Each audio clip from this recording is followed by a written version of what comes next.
Good evening, everybody, and welcome to another edition of the New to Wrestling Podcast After Dark. I am so excited. We have another incredible interview lined up for you guys, and this is a very exciting one because we have crossed paths from the distance, but never actually like physically shaken hands with this person. But he is an icon in the indie Oh, business, even just an icon period in life, in living. wow. Um, and he is the first ever commentator we have ever had on the show. And I have been dying to get a commentator on this show. And I am so excited. So without further ado, please welcome Cheyenne the Voice Wow. Ortiz. Thank you guys. What a great intro. Thank you. You guys are close. I never do self-praise, but in this moment I'll take icon just for being Yeah, the first one. take I it. love it. Yeah. So That's the how are beauty. you guys? How are you guys doing? Oh, we're doing well. We're trucking. Doing We're great. trucking. Can, Yeah. can I Thank you can for I asking. say I want to give you guys a compliment like I mentioned while we were prepping for this. I really like there's a lot of wrestling podcasts out there. There's a new one every day. And on top of that, there's so many mainstream ones. So we're all competing in this niche, and then we are a sub niche, right? Because we're all new podcasts. Mm-hmm. Having said that, I really like the dedication that you two put into your questions, the care Mm. and the conviction when asking. When you watch shows, I like that you have these little notes that are fan notes that are legit and like, why the fuck did that happen type things. I really liked um specific. I love when you guys redid the WrestleMania 9 documentary that I watched because of you guys. Oh wow, Oh, really? thank I you. had, I swear to God, I had no interest in it. Right. Zero, because I feel like I've seen the footage 1,000 times. Mm-hmm. Right. Even though now, 10 or 12 years later, since that first Mania DVD came out and they released that footage, now Hmm. everybody's like good with the company. So they got Luger and Steiner or whatever. Right. I had no interest in it, but you guys going back and forth about Vince rolling his eyes during Oh. Hogan's entrance. I swear to God, I was like, "Am I doing anything Saturday?" Nope, I'm watching that Oh shit. my God, that Oh, is I so love that. Thank funny. you so So much. I really Wow. appreciate I that. really like what you guys do. Thank Oh, you. thank you. That is really kind. I'm very grateful because sometimes Absolutely. it's like, when you yap into the void, it's like Who when are we yapping people, to? yeah, no. And then Yeah, when the boomerang comes back, it just feels so nice. So thank you. And we are obviously huge fans of you, and we are so grateful that you're here to spend time with us. And if you guys are not watching, Cheyenne's got the fireplace going, girl. He's got the gold belt. it's a very, He is prepared. very comfortable place. Very comfortable place. And there's I a snack stash. So Oh Oh, my God, perfect. girl, Thought of prepared. everything. I love this. Thank you. yeah, Because usually the two of us are the snack and beverage queens. So Uh-oh. yeah. welcome. No, You're in good there's a snack company. stash, and I used to have a Coca-Cola mini fridge, but it Mm. died out on me. Uh-oh. Oh my God. Rest in peace to a queen. I'm All so right, sorry for your loss. all right. Pouring out for the homies. So you have been in the indie wrestling business, I believe, for 11 years now. That's correct. This was year 11 back in May. Heard. Wow. Congrats. Thank So how does Cheyenne Ortiz end up as the voice in indie wrestling? I know that you I think mentioned previously that you had done like kind of not like commentary things, but kind of like on the mic things maybe in high school, you. Yeah, kind of thing. So do you think was like you were a fan of wrestling and it kind of led you that way? And I know you started in Ace Wrestling, I that's think. right. That's right. There's Okay. a lot to unpack. So I'm gonna try not to do the boomerang too far. But the cliche, the first line is very cliche. I always love wrestling. Huge fan of Mm. it. Grew up in the 90s. I had the VHS collection of actual recorded tapes, bought tapes. I obviously WWEF, WCW. Later, I discovered ECW. Um, I was Mick Foley has this quote that I say on like every podcast that I go on that for some reason it stuck with me. And the quote is, and we were all marks for the magazines. Well, if you grew up in the 90s, the magazines were our dirt sheets before we knew what they were. They were all kayfabe, but they were our dirt sheets, right? And we got Yeah. coverage for every show. And I didn't know it at the time, but independents, right? We're all covered in things like After Mags, Pro Wrestling Illustrated, Inside Wrestling, USA Wrestling. At one point, there were these fiefdoms, to take a VKM word of magazine. So Mhm. I grew up loving it the whole time. And until like the Attitude Era, right? It was the taboo thing of like, oh, you're a wrestling fan. Then, of course, the Attitude Era happens, and Right. everybody's a wrestling fan for 3 days. And you've been a wrestling fan before that, and you're a wrestling fan after that. Right. And then Ruthless Aggression happens, and then they're fans for another weekend. So, Another weekend. you know, it's so strange. I think you guys can relate to this, how it's okay to be diehard for the Jets, the Giants, the Knicks, the NFL, the NBA, the NHL. But when you have this lifelong well, I used to watch it. Is that still on? But there's this stigma with wrestling. And even now that it's as hot as ever, it's still there. But I've always been a wrestling fan. In middle school, I got into announcing. I started commentating basketball games.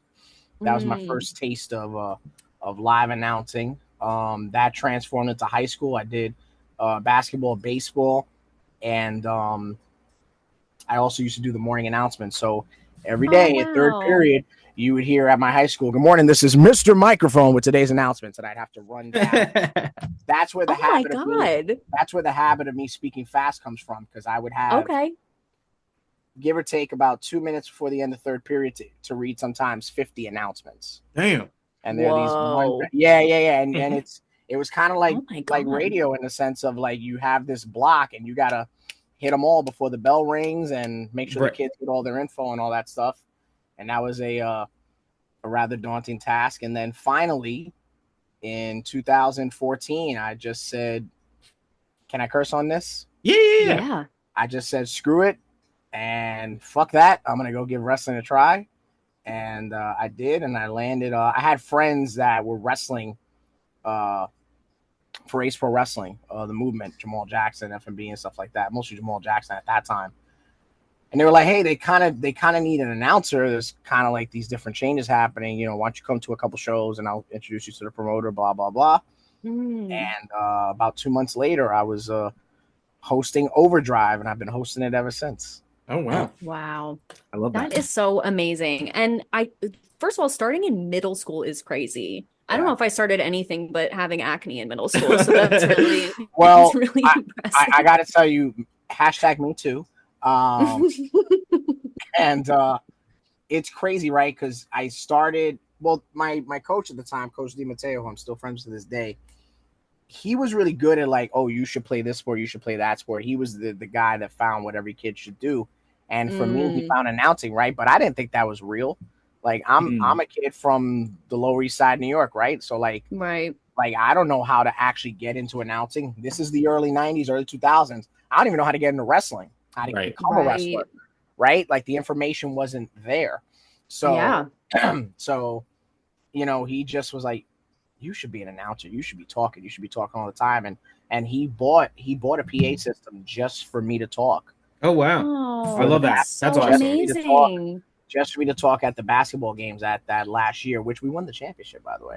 Okay, period. And what made me a great, it's kind of like what some people say about some wrestling announcers on TV.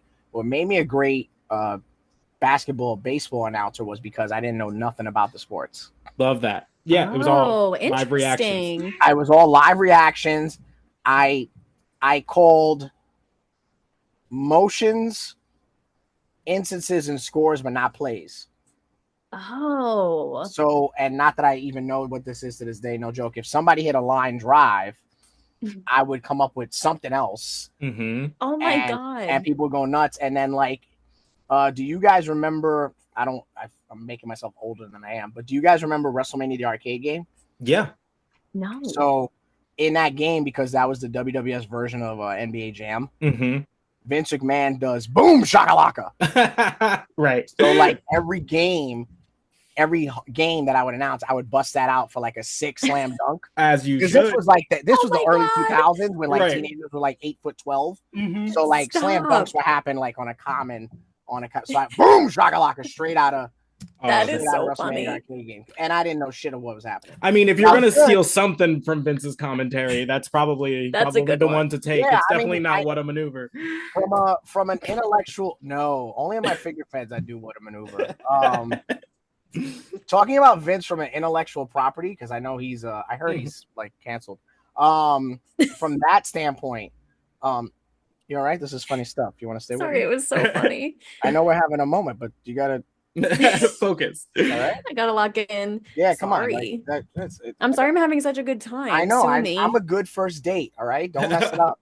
Oh my god. No. So what was I talking about? God dang. Vince as a property. Right, Vince is a property. So like, I know you can't talk about Vince or whatever, but for the 90s, the late 80s, Vince was a prominent announcer, right? Like he was part of that. The way we talk about JR, the way we talk about Michael Cole, the way we talk about Excalibur and Taz, and we're going to talk about Joe Tessitore. Vince was in that conversation as an announcer. Of course. Oh, of course. And if you're watching from like 92 to literally 97, 98, right before Austin wins, he's the announcer. He's on everything. Mm-hmm. Yeah. Right? And he's like, if he was talking about Shawn Michaels, yes, it was over the top, but he would tee up Shawn, the most flamboyant, the most charismatic, but he's teeing up the image of Shawn Michaels as a champion. And those things, I didn't know it at the time as a kid, stick with me in terms of like setting up characters, stories, matches, moves, psychology, because he would just kind of have this first draft in his head before the bell even rang, and it was well executed. That's, as an announcer, he was tops for me. I know he was hokey and over the top, but he was a big hit for me. Love that. It's funny because when we first started watching, I knew nothing about Vince McMahon. Like I really didn't know anything, obviously new to wrestling, but right. I remember saying, like, because he had gone for a little bit, and then when he came back, I was like, I actually really missed him on commentary because he's so, like, he just has that thing, like he's good at it. I mean, and it's a shame he's whoever he is, but there's allegedly. I realize it's on a SmackDown. It's during when the 2-man power trip, and it's Triple H. It's either Triple H or Austin, and I think he's working. I'm just pulling out all the canceled figures today. I think he's working Wild Pegasus on SmackDown. Heard. And Vince is like on commentary for like the first time since 97. Right. Oh my god. He's Mr. McMahon, obviously. And he's obviously 3-4 years removed, whatever it is at the time. And he's still, to your point, he's just still, like, you could hear him tapping in and out of being an announcer and Mr. McMahon. Gotcha. And yeah, exactly that. He was just, it was his vision, right? No one's going to give you the lyrics to that song like him. True. Oh my god, what a good way to put it. Yeah. A question for you is that, because it seems like you are like us in a way where we really love to dive into like research and backstory on people before we speak to them, or even just like go to matches and things like that. How much research do you do, like before like even a backstage interview, before you're calling a match? Like, because now I feel like 11 years in, you probably know like more people and you don't have to maybe dive in as much, but like, so has that changed? How much do you still do? How much did you do? It's changed a lot. Even in 10 11 years, right? Like at the time when I first started, everything and everybody was new to me. Right. Because 10 years ago, it's not like I'm, obviously, this is going to be so corny, but I hope it makes sense. It's not like I know wrestling, but I'm not going out there calling matches for Cena, Ziggler, Cody with a mustache, Roman in the Shield, you know, like everybody's new to me. At the core of it, it's wrestling, but whatever storylines, angles, moves, you know, if somebody does a 450 and he calls it the Wham Jam, I have to know that. Right. So, yeah. You know, this is going to sound corny, but you would go around and say, hey, I'm the announcer tonight. What are some moves that you do? Do you have names for them? Oh, I love that. Are you in a storyline? Which you kind of learn fairly quickly. What is and isn't an angle, or sometimes you might see, oh, this is like a budding angle, if you will. So in the early days, it was a lot of that. I was a little spoiled in the sense of, it's kind of like that now, where when I was at Ace, I didn't start doing other shows for like a year, which I really appreciate. But then like, okay, there's like 5 guys that I know. So those guys are set. Unless they're in a story, I don't have to get to them right away per se. I need to get the names, the moves. Hey, you do a super kick. What do you call it? The kill shot. Okay, cool. And do you do it out of nowhere, or do you set it up? Because I want to know what to look for, right? Right. And then if there's and then like you cheat, there's the flyer, right? You know, like you might know everybody that's on the show, but you might not put the picture to the name. So some of the information is out there for you. And then for a lot of times you could go, because here's a fun fact for you guys, because you are new to wrestling.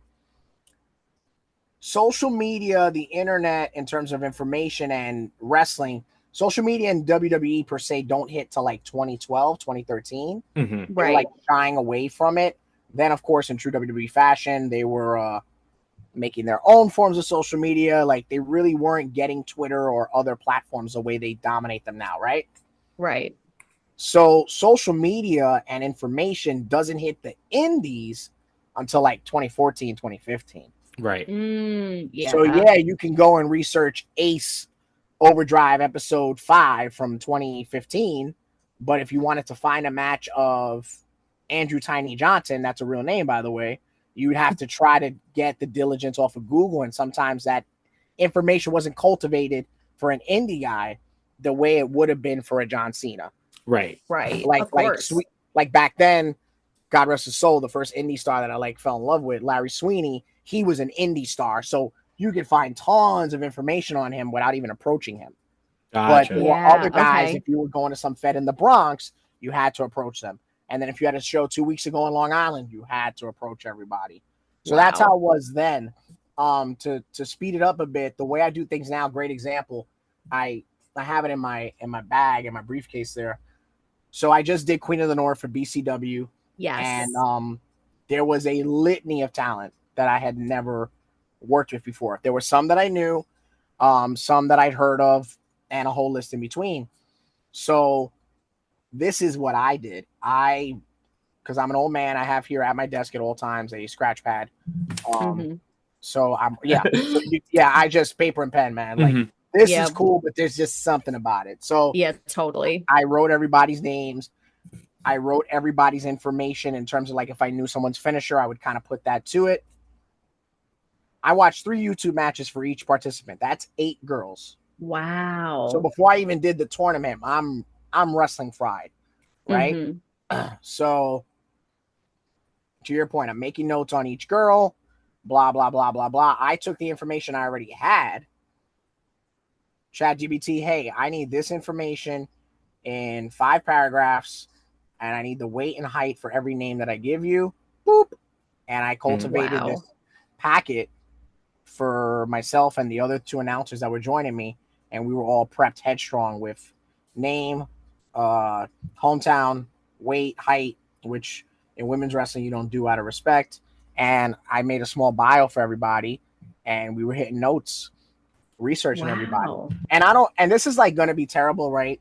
It's like at work, right? You meet different people. Everybody's different. Not everybody's social. Not everybody is the most. Hey, I'm Cheyenne. Oh, okay, cool. I'm Bob. You know, or oh, wait, what do you mean you don't know my moves? You didn't research? You didn't study? You don't know that I'm the Kelsey Silva? Hey, Xavier, this is the announcer. He doesn't know shit.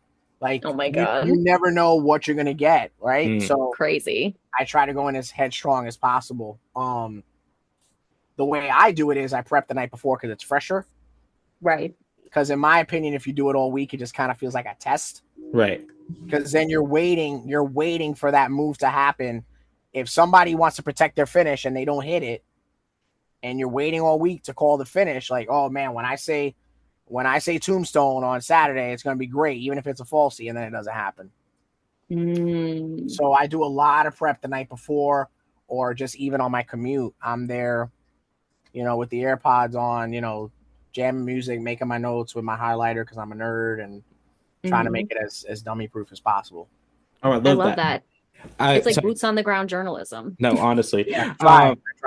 I have a question about just like, I guess, commentary, just like in general, in terms of like how you pace what you're seeing versus like how you're relaying that information?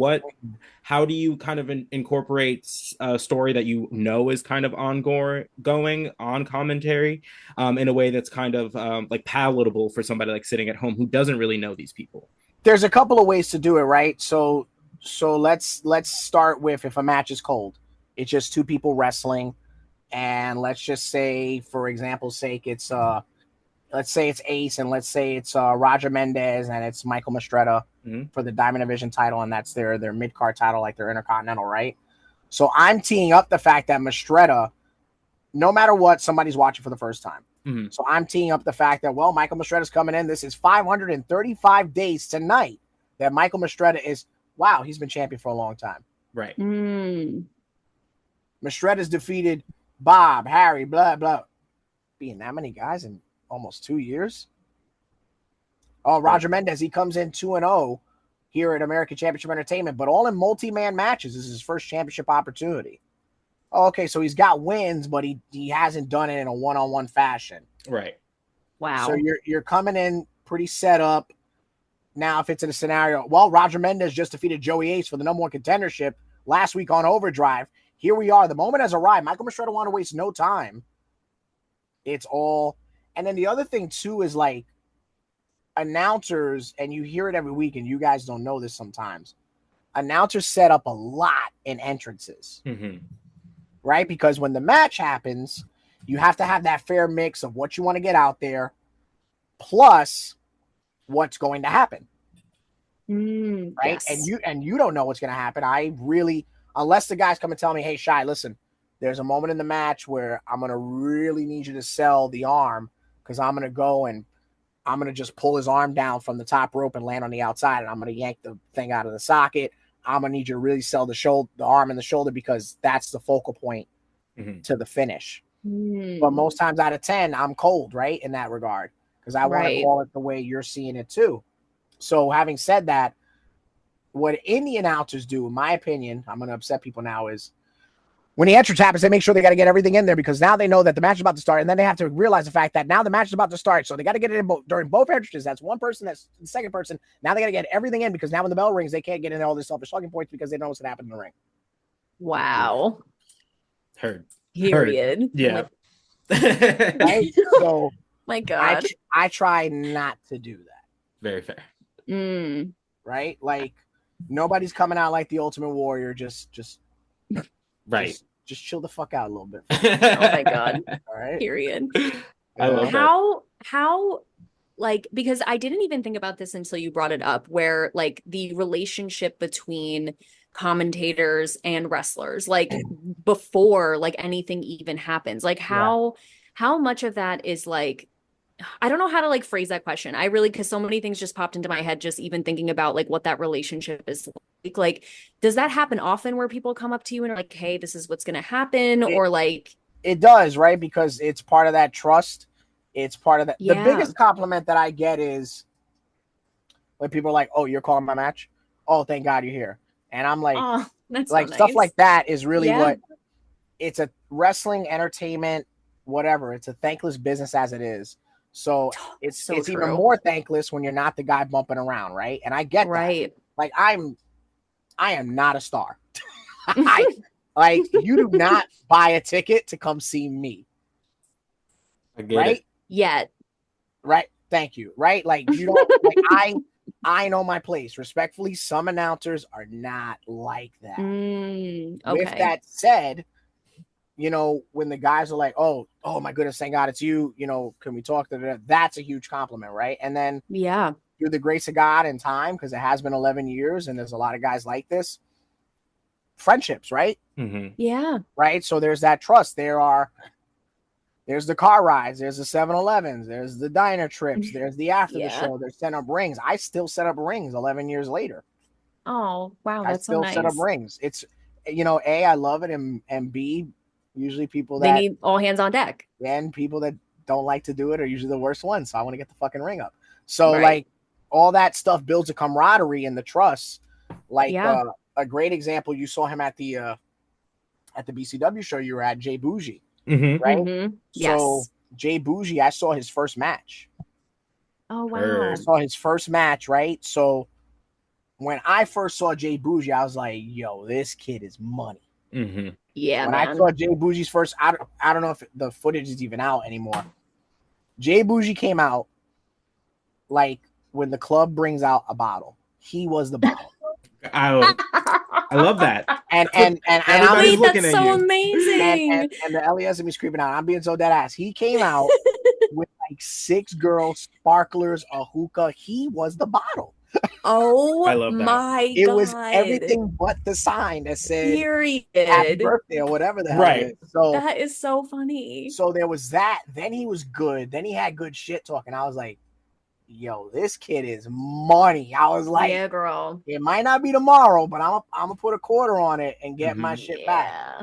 Like, Oh, so yeah. that, like, you get those connections, right? Kind of like you guys have talked about him on the show a couple times, and I have this connection with him, like Goldust, right? I've seen Goldust since he was Dustin Rhodes, Right. so I have Yeah. this huge affinity with him and everything he does because that's somebody I saw their career start to finish, right? Right. So yeah. many of us saw the Undertaker's career start to finish. That happens in the Indies too. Right. Very cool. And I've been really blessed to see people ascend and rise, you know, and be, you know, like Danny Moff, who like is like the Ric Flair of our business in the Right. independent, girl. right? So Yeah. that I think that's where that comes from, that trust, that openness. And look, everybody has that everybody watches their stuff back. Everybody wants to watch it on the pro shot. Everybody's filming it, of course, because God forbid they wait a couple days. So once they get the pro shit back, you know, they'll, you know, they have an idea. And then look, they tell me the other way too, like, hey, you know, there was a spot that you missed, or hey, like, not for nothing, when I hit my finish, you kind of undersold it. You know, like you get the critiques back from the workers all the same as the promoters and stuff like that. And some promoters don't even listen to the shit at all, which is the worst. Crazy. I'm glad you brought this up because I have two things. One, Sure.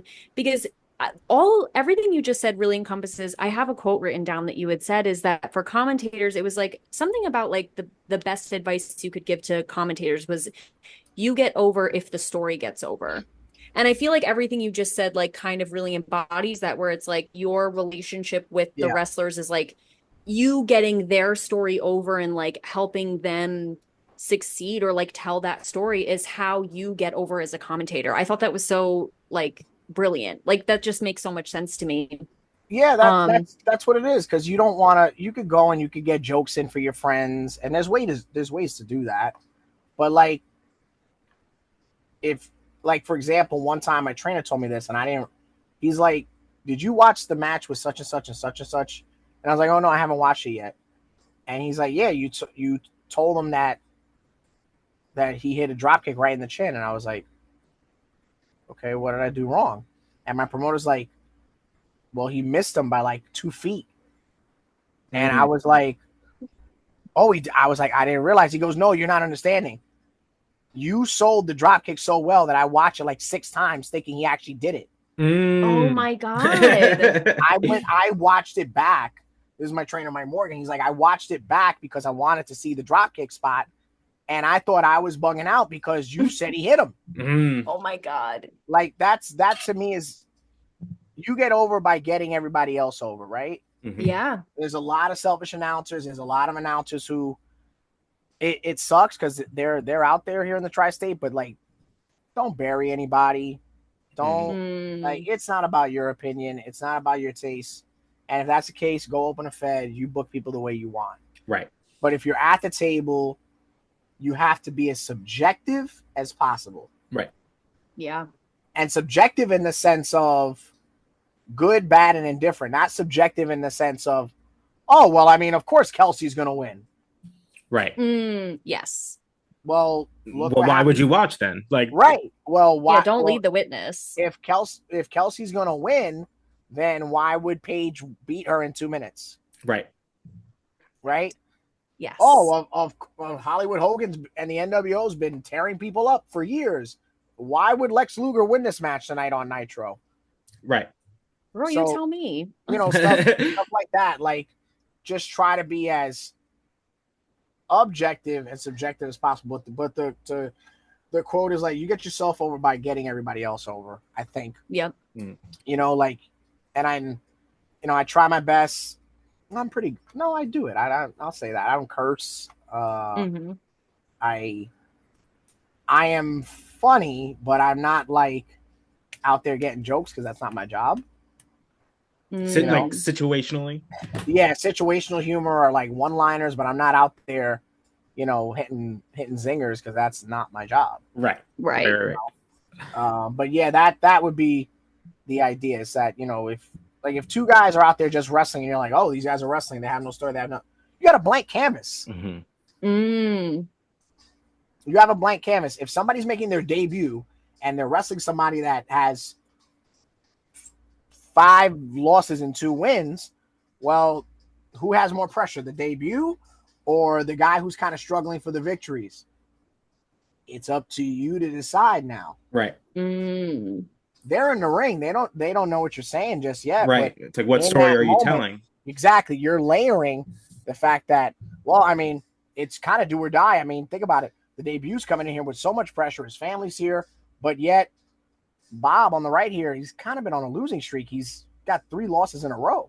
Right. Wins and losses don't matter in wrestling unless you talk about it. Right.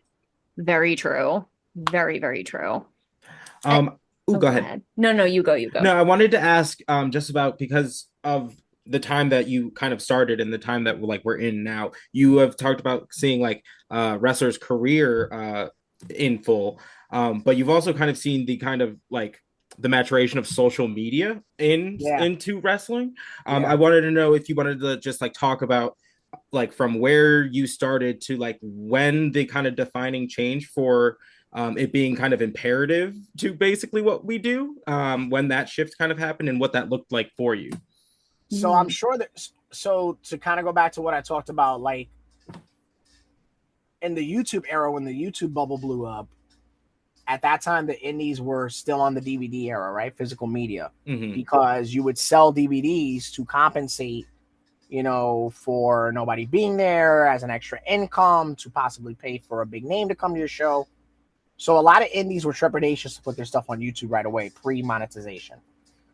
What you would find on YouTube a lot of times is like top 10 lists of Claudio Castagnoli, of his moves, or you would find like CZW's best moments. Because again, they were DVDs, right? You couldn't put the whole DVD up so somebody would make a mashup or whatever. Right. Fast forward, I can remember people were trying, like Beyond Wrestling. There were feds 2015, 16 that were hitting the social media buttons. Ace was. We were all figuring it out, like the country was with social media, specifically like Twitter and stuff. Facebook, we had pretty figured out right away. It's still MySpace on steroids. But the first indie clip that I can remember going viral, I don't know the Fed. If you're offended, I'm sorry. Remember when hoverboards were the shit? Yeah.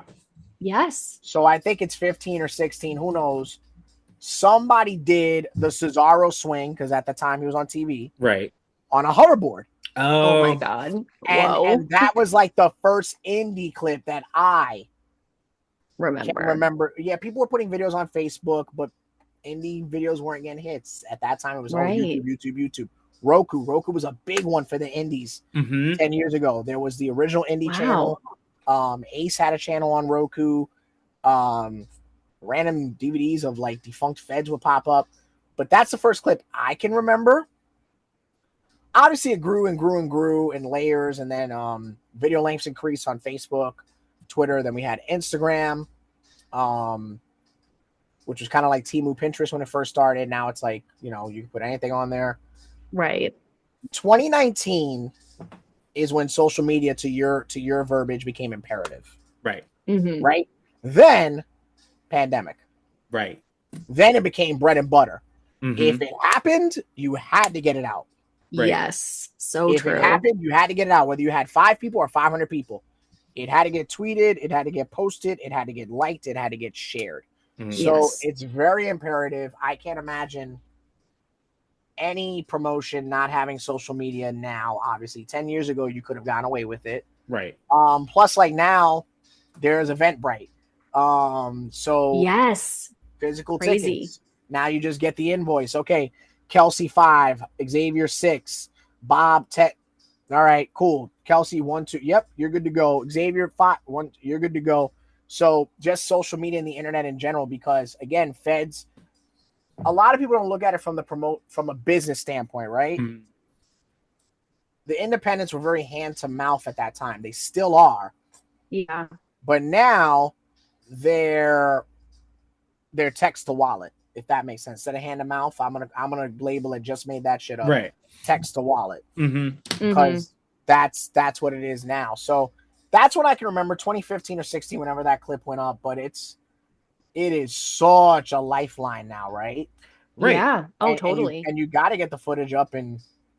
And I'm just thinking now, even like now the whole WWE ID program is like, where do you think they're finding these people? Like, No, it's like, 100%. I mean, yeah, they have scouts that go all across the country and things, but like at the same time, where do you think they're making that schedule? It's like the people that are popping up on their feeds all of the time. So like now you get like people like, you know, like your swipe rights and whatever, like ascending like out of the indies into like that like bubble, but it's like WWE is actively like, they figured it out as far as like for their own like purposes, but also how to like get talent. They found another avenue to get talent. Yeah. I think, and I think also it's an idea of, okay, we're gonna see this indie talent as they're developing, or we're gonna see them before the tryout, because the tryout might come. Jokes aside, right? It's like a first date. Oh wow, this guy was punctual. This guy has charisma. This guy has what. But that might be all he is. That those 3 promos you saw on training day, right? He might only have 2 matches in his bag. He's never really gone the distance per se. So it's kind of like, again, falling in love on the first date versus that progression. I think it's a great. I think the WWE ID program is a great monitoring system. I think it's a great way to tell somebody, like Keith Lee tells his story where he had like 4 tryouts, whatever it is, or the most tryouts of anybody until he got signed. But they were watching him, right? Right. They were like, okay, not the first try, but sometime. Okay, not the third one, but he's getting pretty close to what we want. So I think that's another way. And again, that instantaneousness of social media, which WWE was so involved in getting it for their brand at the time, they probably weren't. You had to have a huge name on the indies for them to be like, who's that guy? Right. Yeah. Yeah. So I think that's how that goes. It's interesting too, and I won't say who said this to us because they said it to us off camera, but we had a wrestler that we interviewed, and they said to us after, they were like, thank you for like the research, only because it also proves to me that information is accessible and other people can find it. And I had never thought about it that way. I was like, oh yeah, boo, it's out there. Like I can find a lot. Like, and it's so important in this day and age, like you were just saying, but I had never really, like, I did know, but when he said it, it really like solidified for me, where I was like, oh, like you want people to be able to find you and be able to see like your things. Like it's so important. Exactly. And then like, if you're a wrestler and let's just say your matches for whatever reason aren't out there, there's Cage Match, right? Right. Like, like I'm constantly on Cage Match. I'm even proofreading my own notes on Cage Match, right? But if you're an announcer, you have to delve into social media, a link tree, a Facebook, or go to the feds. All right, what feds does he work for? So it also, again, depends on your roles, right? Your church and your state, if you will. But the information's way more out there now. Not for nothing, even 5 years ago, like 2020. Oh, yeah.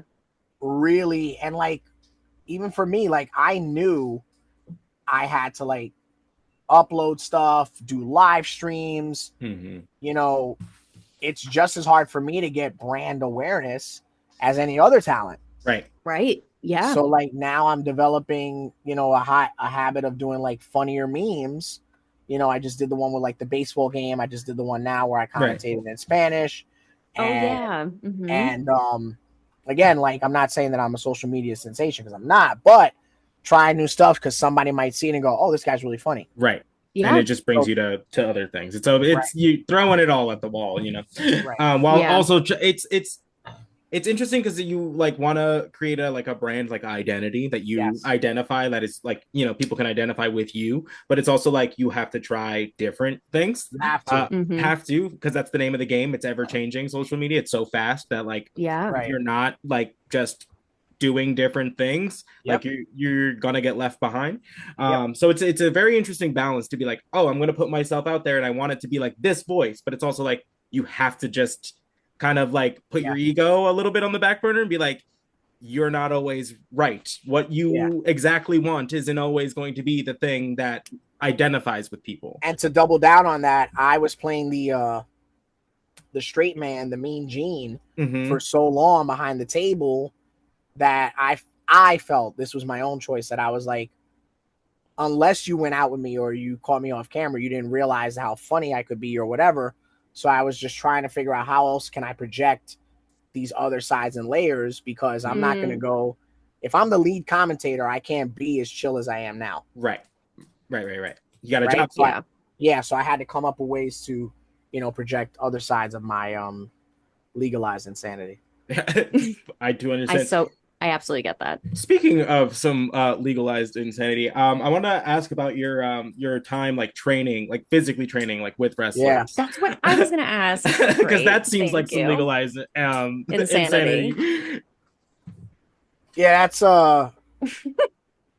yeah, my back hurts just thinking about it. Oh my God. No. So my trainer at the time, Mike Morgan, who I'm obviously still working for, he because he is how can I say, a sick human being.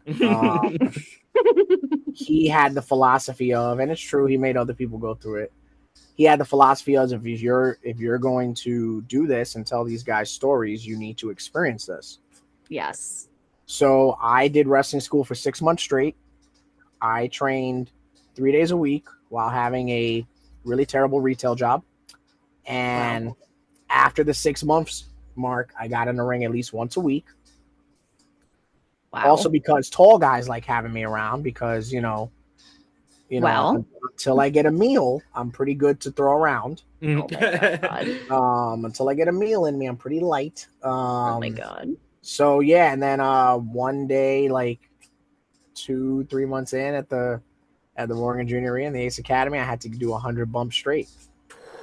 That is crazy. And I did them in solidarity with my brother, Big Adam, who's at ECW and Magic and all these places. I did it because I was like, come on, big man, I'll do it. I didn't have to do the 100 straight.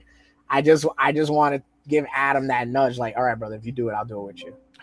Love that. 100? Who kept count? Like, was there a clicker? Like, trust me, everybody counted, mama. There was like however many people were at the damn building that day. Trust me. Oh my God. They counted. I would have blacked out at one point. That's crazy. But I hate to agree, but I kind of agree. It's boots on the ground journalism. I think it's interesting too, because one question also too, did you wrestle as Cheyenne Ortiz, or did you have like a never had a match? Never had a legit match. Came close at a this is gonna sound ridiculous, but in independent wrestling it makes so much sense. I think I came close at a birthday party. There it is. Yep, and it usually is. I think we talked about it.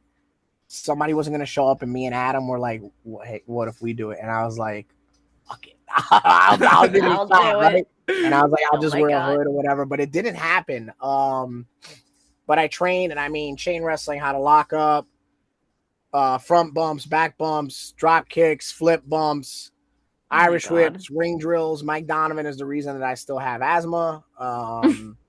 Oh my God. Because he would just run me into the ground unnecessarily. He still does.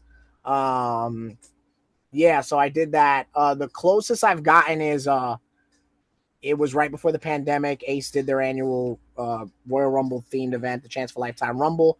I got in the ring, and go figure, as I'm saying to right now, I challenged Adam, ran right into him, and landed right on my ass from a shoulder block, because he's just such a huge mountain of a man. Yeah. And then I got tossed right out. And then I managed briefly at Excite Wrestling for this group that Cade Lothbrock was managing. And I got physical and would get beat up, but a match, no. Gotcha. Wow. So there's a clip of me getting the whippersnapper. There's a clip of me getting kicked by Sean Carr, getting a wedgie by Ron Simmons. That's so crazy. Yeah, but I never had a match. But I think that's so interesting though, because it's like you sampled the merchandise and you're like, no, I think I like what I do. I think I'm good. Like, right, like Well, this is no, that's not how the story goes. no. The story goes, I'm in the car with Mike one night and he pulls me aside and he's like, now you got to choose. Oh, Red pill, blue pill. Yeah. whoa, He holy goes, shit. he tells me, he's like, because we were filming Overdrive and I would hold up the filming to finish training. Now, mind you, the trainer is telling me, let the guys finish, get up here. So this goes on for a couple days and then he pulls me and he's like, now you got to pick. You can't do both. If you want to do one or the other, you make a choice. And I chose announcing. Wow. Do you have And any regrets?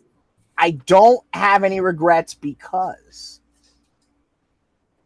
at that time, handsome, vertically challenged men like myself were not getting as ahead on the independents, let alone wrestling. Like Okay. now. This I is see. pre AEW. This is when Ring of Honor's kind of getting a little bit more with the physiques and a little bit more with taller guys and presence. Not that they ever lost their core, but I think you guys know what I'm saying, right? Mm-hmm.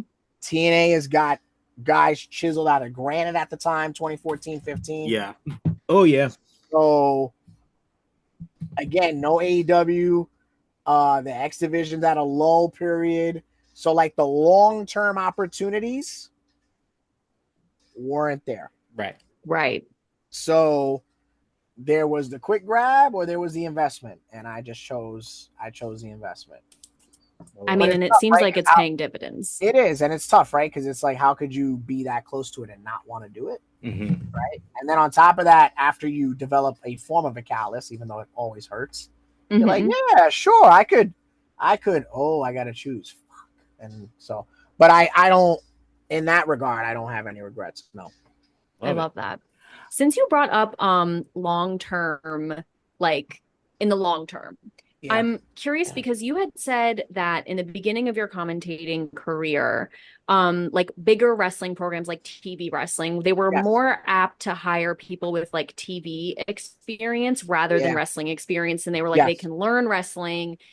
Do you think with like hypothetically, like WWE has this, for lack of a better term, like a regime change. Like there's like all new people. Like, do you think that there will be a shift like to more like wrestling based information as opposed to TV, or like a combination of both? I hope so. I've always liked Kathy Kelly. Mm-hmm. She's great. I've always liked Kathy Kelly, and I've always liked Jackie Redmond. Right. Mm-hmm. You know, I really, really, really like them, right? But that's such a loaded question because the roles have changed too. Right. It's also Totally, not just with me at this time is King Kong Bundy. You're getting ready to get into the 15-foot high steel cage to possibly become the WWE champion, defeating the immortal Hulk Hogan. Can you get Hulk? It's kind of changed from that straight man thing, if you will. My gripe openly is that we had a period where on WWE specifically, it was, my guess at this time, Dominic Mysterio. Mm-hmm. That's it. Right. Like you don't need somebody to stand there. Right. It's not in the sense of, oh, well, I didn't get to ask anything. What about me? It's not in that sense. My logic is, why did you go up to them to cue them up? Yeah. And I it's a messed up thing. Kayla Braxton said it a few months ago that Vince told her, like, you're a glorified mic stand.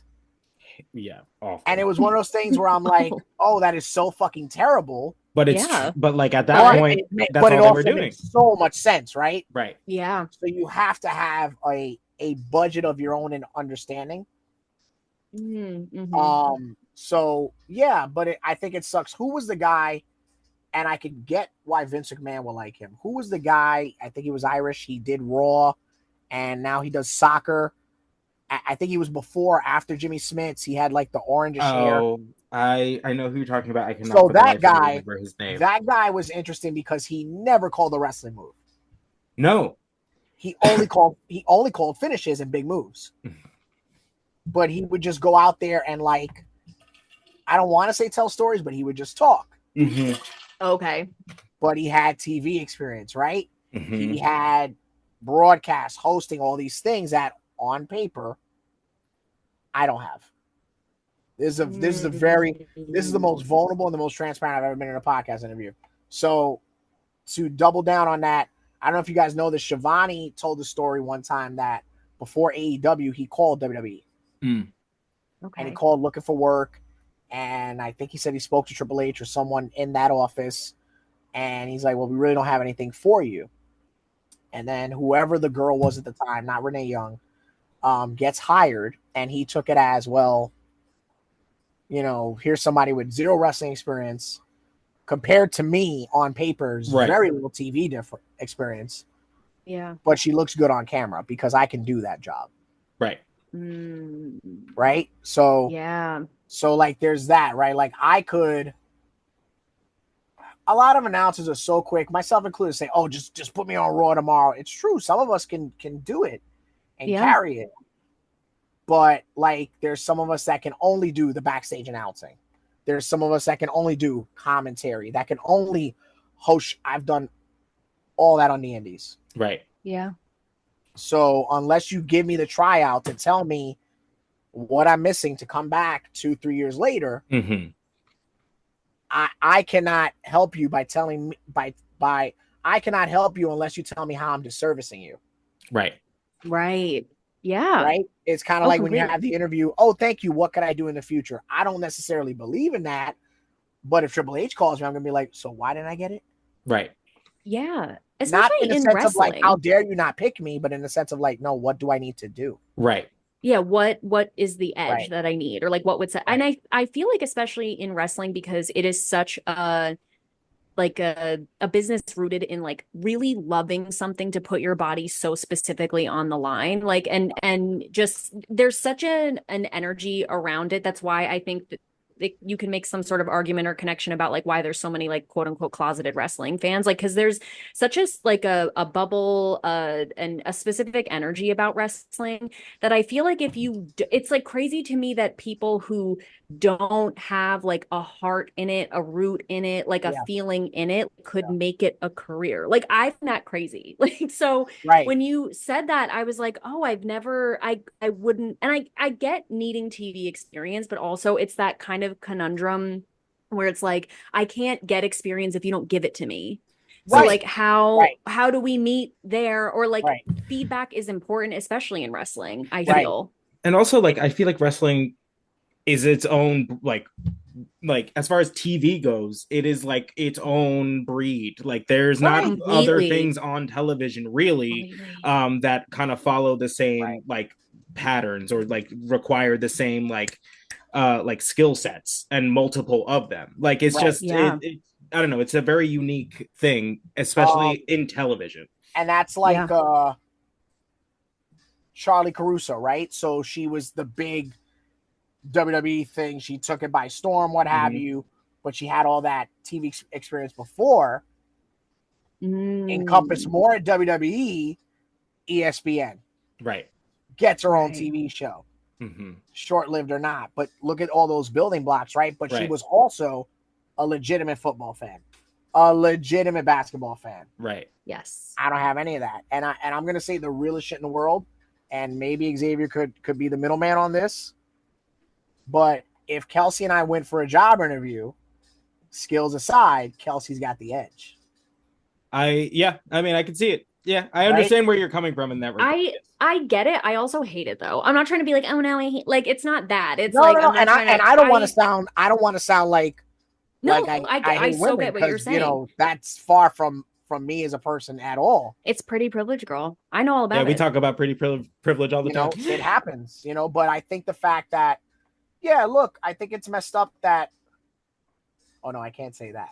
I'll tell you that one off camera. But what I will say is, put a pin in that. Yeah, no, that one. Yeah, what I will say is, it's messed up that the chick at New York 1 will get a job before me. Yeah. Right, because she's at New York 1 for 5 years. She'll if she goes to Connecticut right now, gets the interview, she'll probably get hired before me. Yeah, and it's weird because like I mean, I would imagine the reference I'm about to make, you guys know, right? If somebody comes and tells me, you know, sell me this pen, Right. yeah, I'm ready. Right. Oh my God. You know, Oh my so God. I saw it's on YouTube. It was. I don't know if it is now that she's at AEW. I saw Renee Young's cold interview, and then I Mm. saw when she did the whole sell me this thing. Mm-hmm. So I'll see you later. Sell me this thing. And I was like, when she did the sell me this thing, I was like, oh, that's why she got hired. Right. Wow. Yeah, you see her. Oh, I have to watch that. You can. It's a different it's a different light on her. Like you can see why you'd be like, okay, I get it. Yeah, totally. You can see Oh, why I she's love so that. good. Like versus the infamous one when you see Bischoff try to sell Vince the broom. Mm. He sees it as what the fuck are you talking about? I'm here. Well, yeah, right. He sees it like, you want me to sell you this? What do you mean sell you this? He just doesn't get it past a certain point. Exactly.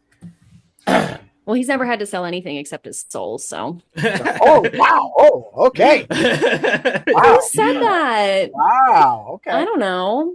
Well, it looks like I got my off-camera question. I wanted to ask, what did the path to the ECWA kind of like presidency look like for you? How'd you find yourself in that role? Oh man, the ECWA presidency that I hold. Can I tell you that is one of the best things to ever happen to me? I love that. I am so honored and so privileged to be a part of that company. And it really, along with Ace, is like my home. The locker room is so great. The production people are so great. Jim Kettner's great. The president of Have Safe Be Fun Productions is great. I don't know who it was. Well, I do. I just love kayfabe too much. I don't know who it was that told the powers that be, you should give Cheyenne Ortiz a look. Mm-hmm. And I got asked to host a Super 8. And I was like, what? On the first one? You guys want to fucking Super 8? And it's on YouTube. If you guys have never seen it, it's probably top 3 the best backstage promos I've ever done. It's when Darius Carter wins. Wow. Yeah, top 3. Top 3. It's when Darius Carter wins the Super 8. And he is on, I mean, Darius Carter is on like another fucking level, right? Oh, yeah. So you feel that energy. It was historic.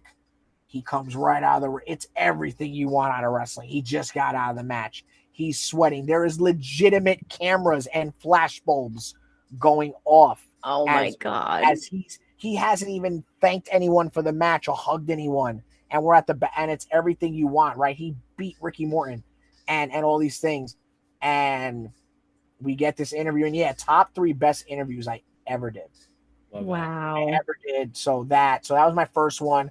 I took a little dip because the travel was just brutal for me at the time. And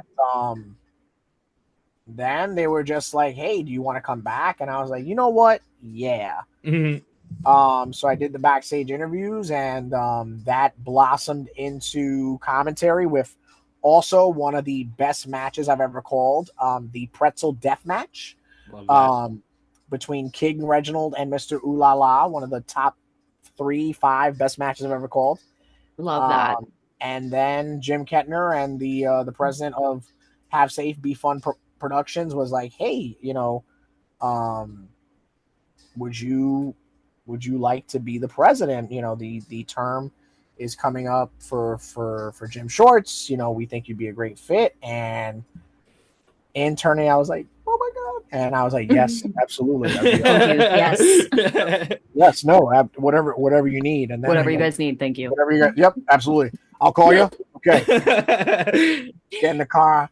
Oh shit, son. So I love that. Yeah, so that was awesome. And again, just great environment, great talent, great storytelling. Even though I'm everybody's villain because I make bad decisions or decisions that people don't agree with, like most leaders, right? Right. But isn't it fun? It's such fun, and the filming and just like trying to keep a straight face, and then those damn backyarders, and then Joey Ace with his really cheap beard oil, So Oh my God. yeah, That's amazing. Girl, I got to put him on. That's what I Yeah. do as my day job. Yeah, no, So- he needs a lot of help. I did want to ask about one of the matches that you had suggested for us, just because it's a doozy. Yeah. I was so quick to say fuck him, thinking it was a question about somebody else. No, No, What- Oh my God, that's so funny. no, it's the Ric Flair versus the Macho Man WrestleMania VIII for 90. Yes. It was like 92. Turn. Why WrestleMania. why did you pick that one? To share with us specifically. Me and Kelsey just watched it like right before we got on here, so she kind of got to take it all in for the first time, which it's my favorite thing to watch things. So Really, so now I gotta flip it. So Xavier, had you seen it before? oh yeah, So yeah. Xavier is not new to wrestling. I am. Yeah. So like he's Oh, like you see, my I thought the gimmick was the both of you. I both of apologize. us. No, So you're totally fine. we are I've been a fan since I was like a kid, and then I'm drag her along to whatever I can. Right. So yeah, Okay. He's like my sensei. So he watches I talk to him more because if I slide in your DMs, I'm gonna get canceled. And as good looking as you are, I don't got time for that. Girl, as good looking as I am, I don't have time for it either, girl. Yeah, good. Neither one of us should get canceled. Just saying. The conversation, you make time. I'm a fucking hoot if you didn't get that. All right, babe. All right. That's amazing. Oh my God. Y'all are heroes, right? Y'all You never saw any of it before? No. No context. I had not. No context for any of it. The only thing we had watched like the Randy Savage and Miss Elizabeth Dark Side of the Ring episode. So that's like literally the only intro she has. I don't know how I feel about that being your only shit going into it. Well, I have a job. No, that's not what. No, I get that. I kind of like. I feel like I should have curated that for you before you no, it was great because first of all, Miss Elizabeth, I always love to see her. Literally, she is an icon. That dress is incredible. Her makeup is always like she is such a legend in so many ways. And obviously I think this might have been one of the first Ric Flair matches we ever watched on the show because we started in 1996. So we missed a lot of and that's not the best Flair year as a diehard Flair fan. No, it is not. I will say something. The biggest difference I noticed is that like both, and this is so silly, but both Ric Flair and Randy Savage have just like normal, like not. I guess like orchestral pieces as their like entrance music, like instead of Randy Savage has like the graduation song as like his entrance music, which is crazy to me because now it's such a thing, like an iconic thing.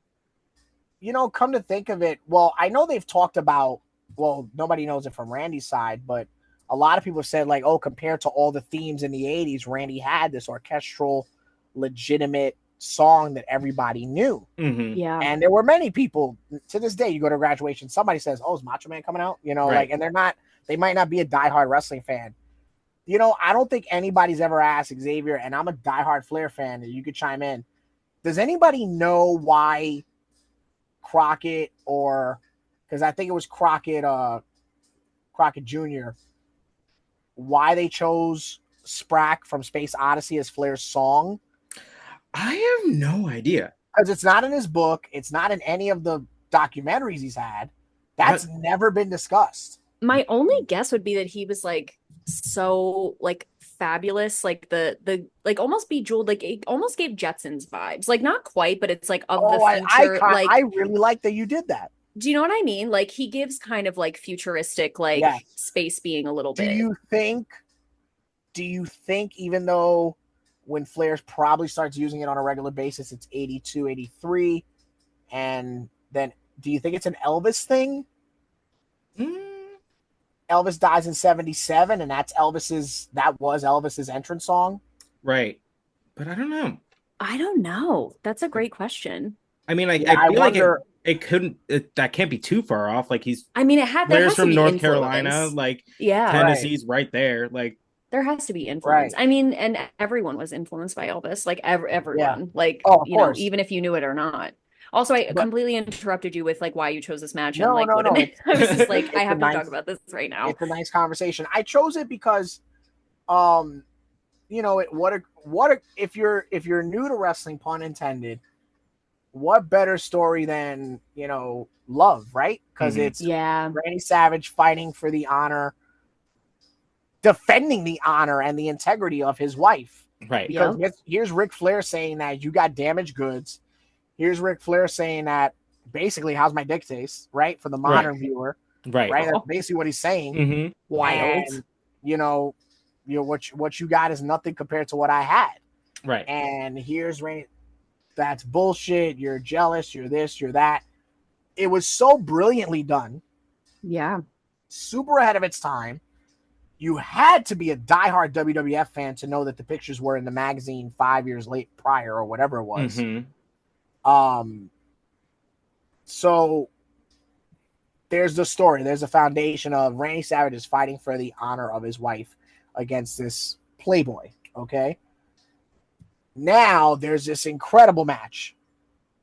Incredible. Awesome match. There's such emotion. The crowd is so behind it. They're so hot. They're so hot through the whole thing. There is blood. Savage gets in the hits. Flair gets in the hits. Flair's working the leg.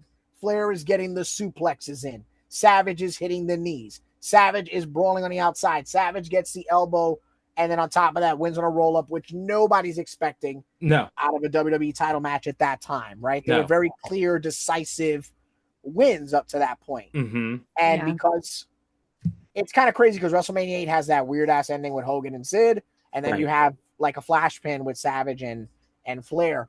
But yeah, if you're new to wrestling, I feel like most times out of 10, anybody can relate to love. Right. True. Right? Anybody can relate Yeah. to love. Anybody can relate to fighting for what you love and believe in and the truth and standing on your convictions and honoring your partner and fuck that guy. I think that's a great I think that's always a great way to start. And everybody picks the same shit when they say, "Oh, what match would you?" They pick the same like 3-4 things. It's always Savage Steamboat, Michaels and Taker, Austin and Rock. Right. Right. Right. The one I hear a little bit more now is the TLC match. That's very fair. But for me, those are the ones that everybody said, "Oh, that's the match you got. You get a new girlfriend. Oh, you don't know about wrestling. Oh, well, this is the match we're gonna." No. I have a So kind of funny. a follow-up question to this because this match had the combo of Gorilla and and Heenan you really of course does his job as he Girl. does. But I'm curious as like, Working overtime. did you have Oh my God. did you have a favorite two-man combo? Like any like company? that's a Do you good have a question. like, because there's Jesse's there for a little bit. He's Yeah. gone. Jesse and Vince is also entertaining. I am going to go because I believe in giving different answers. I am going to go. Vince and Lawler was really good. Vincent Lawler was really good, actually. I think we only get it for 3 years. Yeah.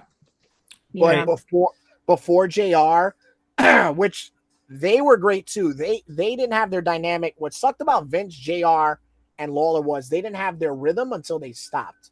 Right. Yeah. Like they didn't have their act together until and they didn't know it. Obviously, Vince was going to be a character, right? Right. So that's when they got their rhythm in check. But yeah, Vince and Lawler was very underrated.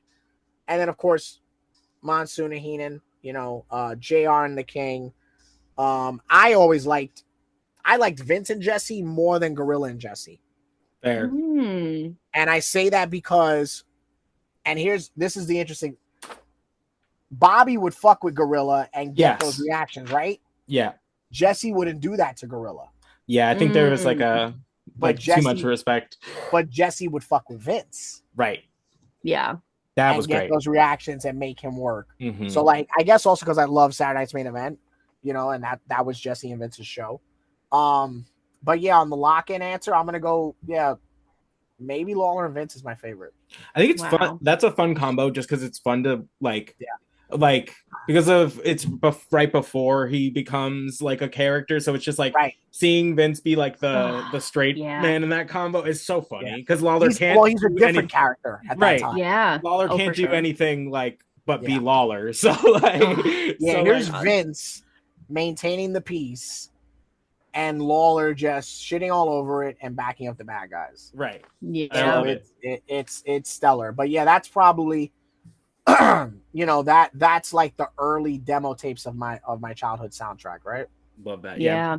This- I was gonna say, I'm glad you brought up, if I could go back to the match for 1 second too, that we were sure. talking about. I'm glad you brought up the love story angle, only because while I was watching it, I was like, okay, do I hate this or do I love this? Like, do I hate when like the woman is the object of the fight, or do I love it? And I was like, I think if you had I a little can't bit more like it. context to the Macho Yeah. Elizabeth No, but saga, I was gonna like say the I whole actually love saga. it. Heard. I'm actually into it because sometimes we watch stuff like, and we're watching the Attitude Era, and like historically not a great time for women. But Yeah, a little bit. and sometimes there's some things where I'm like, okay, like I get it was like the 1990s, but it wasn't the 1960s. Like I have like a Right. moment of like I'm removed from the illusion. But this I loved because it didn't feel like, because it's a tale as old as time. It's like it's not, it She's wasn't only done out like, for half the match also, which is a big help. Yeah.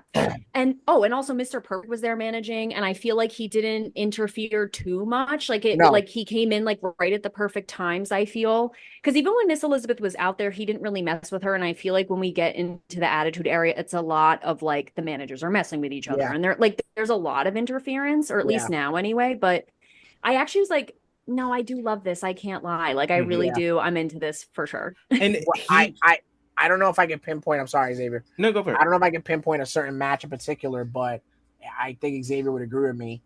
By comparison to your concern, they exploited it more in WCW, or her specifically. Yeah. When they rehashed that feud for like a year, she was definitely as big as a focal point as they were. Right. Yeah. In that.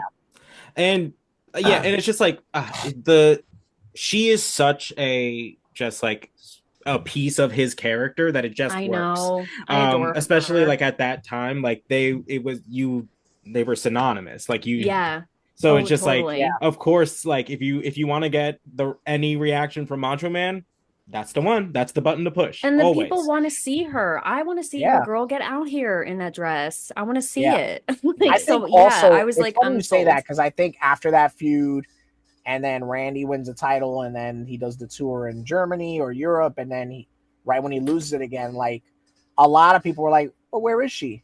Like we didn't know that was the end also of seeing her until WCW. Yeah, very wild. Oh my God. I have I know we probably have to wrap up soon, which I hate, but I do have do whatever you want. I don't care. I do have one question, and what is your favorite type of chicken wings? Like what's the go-to order? Because I have heard that sometimes you work just for your chicken wing habit. I do. Like what's the top 3 flavors, or do you have a go-to? Is it drums or flats? I hate the term drums or flats. It's sticks or ovals. Sticks or ovals. I have never heard that. Okay, well, let me ask you, little lady. Okay. What exactly is a drumstick? A drumstick? It's an ice cream. Got you. Well, August 12th. He's like, actually, August time 12th, of death. 8, no, August 12th, 9:48. Fell in love again. Sunny day, 87 outside. Oh my God. No, I never understood that, because the drumstick is a leg. Right. Okay. So I can't associate that term with the chicken wing. And as a kid, I always called them sticks and ovals. That flat shit is a Rick Ross thing. That's from Wingstop. That's marketing. That's dumb. I like that though. I'm so not with that. Girl, guess what? The marketing works on me, Diva. I'm here for the flats. And then another buddy of mine, like when we'll go to like, the real chicken places like Crown Fried Chicken, Yeah. He'll be like, yeah, let me get 5 wings, 5 full sets. And I'm like, what are you getting, a perm? What do you mean a full set? Like, I all the want the time. acrylic. Yeah, no. I want But press-ons. definitely So the funny. ovals. Period. I Same. would like to go on the record and say garlic parmesan is overrated. Yeah, it is. Just saying. It's overrated. Right through the Xavier, heart. don't nod. That's so Sinful. funny. Until my recent allergy, buffalo always. But okay, are you a mild, medium? Mild, because mild 7 times out of 10, mild has like taste and flavor where you can appreciate the wing, as opposed to like hot. You go, woo! You know, you eat 2 or 3 many of them, and you're like, well, there it goes. can't I'm even done. enjoy the chicken. Right. Yeah, I always And say I when you like get- a heat, not a burn. Yeah, and when you get like fast food wings or wings that aren't made with love, like they're just wings wrapped in sauce. Like the wings are bland or oily. The sauce is like all the flavor. Like Wings I wrapped in cook- sauce just hurt my spirit. like I cook with a lot of pride. So like when shit is, except for them Tyson 7-Eleven wings, baby. When shit is like quick, fast, and like a cash grab for chicken wings, I ain't with it. Chicken wings are the center of the universe, right? Like, we talk about burgers and fries. Chicken wings on every menu, right?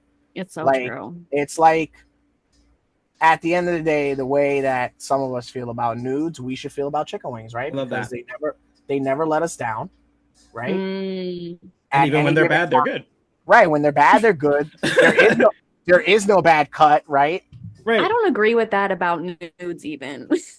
I've seen some Well, really bad ones, That's true. Because I have seen but y'all some, stay blessed. Yeah, I have seen some angles that it's like, do you not have a mirror? Also, how'd you get there? Yeah. I don't think your wrist should bend that way. Yeah. To be honest. Yeah. I I'm like, were you a skater? You know, stuff like that. Oh my god. But yeah, no, definitely wing sauce, aka mild. If I'm cooking at home, because I don't eat it because of my allergy, I'll make the wings and I'll put them in Frank's wing sauce. Period. Yeah. Frank's So there's forever. that. I like that. I like barbecue. I want to go on the record and say teriyaki on wings is a bad idea. I will actually Fair. agree with you Yeah, there. yeah. Because it's just pungent. You get sick of it quick. Yeah, but dear person that invented dry rub, stop. Oh my That's so God. funny. I have Stop. to go. Stop, full stop. I've gotta leave. On my that God. on that note though, what do you have coming up? Like I know there's ECWA events coming up. What do you personally have coming up? Let the people know. Well, I got a couple different things coming up. I think I'm going to drop an exclusive for you guys. When is this going to air? This is going out. Today is the 12th, so this is going out next Thursday, the 21st. All right, so I don't know if it's going to drop by the time this announces, but I'm going to give y'all a little peek. This is the social media clip, or one of the many I hope I gave y'all. I would like to at this time invite you guys to be my special guest at BCW, the Grand Rumble. Oh shoot. A tribute to Mama Pan, the Grand Rumble event. My guest, the tickets are on me. Oh Please wow. come by. You don't got to sponsor nobody. You don't got to sponsor me. None of that bullshit. None of that carny stuff. I'm gonna pay for y'all tickets. Y'all come by. Y'all hang out. Love that. All right. Y'all hang out. All right. You keep your DMs open for me to say I'm coming to see you. All right. Oh my right, God. you come by for when I openly accept AJ Pan's challenge in the LES Street Fight. AJ, I will wrestle you at the Grand Rumble. You heard it here. My fam. God. Oh my God. Wait, Love this that. is so exciting. Well, now we have to So go. you guys got it. My first match. So you guys asked a question, not even knowing it. God. I'm like, oh my God. I'm overwhelmed. This is so amazing. Thank you. No, That's not a awesome. problem. And of course, on September the 13th, ECWA at the Dugout. It's Lollapalooza in Marlboro, New Jersey. We're talking about LA Vin defending the ECWA Heavyweight Championship against Monsieur Ooh La La, the living legend himself of ECWA. The ECWA Legacy titles on the line when that piece of cheap beard oil, Joey Ace, defends the Legacy title against Leo Sparrow, this past year's ECWA Super 8 tournament winner. And of course, Clutch Rockwell, if you do not show up to Lollapalooza at the Dugout in September. I have a plaque made, and I will retire your wrestling career in front of everyone with no problem. Plus, many more exciting matches and moments. ECWA, of course. Go to follow ECWA on all forms of social media. And, of course, BCW, Breed Combination Wrestling, on all forms of social media. And girl, that's why they call him the voice, honey. Oh my God. Love that. Whoa. Wow. Thank you so much. This is so exciting. I'm like overwhelmed and my cheeks hurt from smiling. Thank you. Thank you very much. So yeah, I really wasn't going to accept the challenge. Like I've said several times throughout the evening, I am not a wrestler. I am not a tough guy by any means, but I ain't no punk bitch. So AJ Pan, man, I really didn't want to take this road of faith, but I'm gonna have to. Period. All right, guys. Girl, the gauntlet's been thrown. I'm excited. I can't wait. This has been another edition of the New to Wrestling Podcast After Dark. Thank you so much for listening, subscribing, commenting, all of those good things wherever you find us. For Kelsey, I'm Xavier, and our guest, the voice Cheyenne Ortiz. We'll catch you on the next one. We will see you there. Bye. Bye. All right.